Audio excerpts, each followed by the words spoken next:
Весной 2019 года, в апреле, нам позвонили из Белинска и сказали, что отец задержан. Мы подъехали к районному отделу полиции, где как раз тесть уже находился везде. Вышел он в обычных домашних тапочках, я не помню, мне кажется, в одном свитере. Весна была, как бы еще было прохладно. Я его спрашиваю, почему ты в таком виде? Говорит, они меня обвиняют, что якобы я поджег тюльпану, хотя, говорит, я вообще не видел уже не знаю сколько времени. Я снял, говорит, с себя все вещи, он говорит, я в этих вещах был вчера, лично, им отдал, говорит, делайте экспертизу. Сульфанов Владимир – это местный житель села Чернышова, который ведет достаточно нетрезвый образ жизни. По следствию Шулимов, когда вернулся в деревню, якобы заехал в свой дом, подцепил прицеп и с местным жителем, с Александром Сунакиным, повезли от дома мусор. Они увидели на свалке пьяного Тюльфанова. Тесть его зачем-то позвал к себе, избил, погрузил его в прицеп, отвез в чистое поле ближе к деревне, перетащил от дороги метров 20-30, и там якобы его поджег, то есть он его из леса, где никто не видит, это край свалки, где никого нет, повез в деревню, якобы, наверное, показать всем, что он его поджег. Это по материалам следствия, как они говорят. Клоунада была еще там. Откровенно говоря. Пока Сунакин давал показания, со стороны судьи не возникало ни одного вопроса. Абсолютно. Его молча выслушали и проводили. Это у нас электропоступ. Это такой загон, где пасется скотина у местного фермера. Нижний провод идет примерно на расстоянии 15-20 сантиметров от земли. Нам Сунакин пытался доказать в суде, что они подложили какую-то палочку под нижний провод и низом протащили потерпевшего Тюльфанова. Хотя это в принципе невозможно. То есть невозможно человека просто взять и перетащить. Когда мы допрашивали и задавали ему вопросы про вот это электропостух, наш свидетель Сунакин Золотой запутался и в итоге рассказал, как все было на самом деле. Везли в Пензу, дали по башке,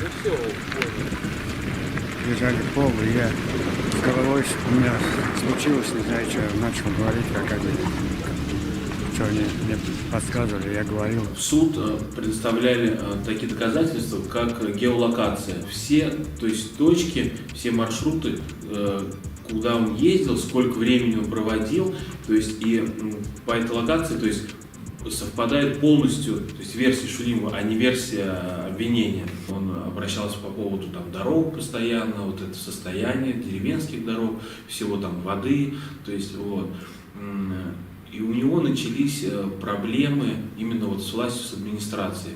Проверка приходила в магазин, то есть на санитарную норму, проверять. После этого пришел сотрудник администрации, выписал на него новый штраф, что якобы у него на магазине размещена реклама, которая официально не оформлена. После этих мероприятий у него проходили дома обыски. Поступила анонимная жалоба от кого-то, что в соседней деревне пропал мотоблок. Я лично был в кабинете у тогда действующего прокурора района. Он мне прямым текстом тогда сказал, что пусть твой тесть прислушивается к нужным людям в районе. Лёш, держись, борьба дальше продолжается, а это они опозорились, весь район. Как они будут жить, я не знаю.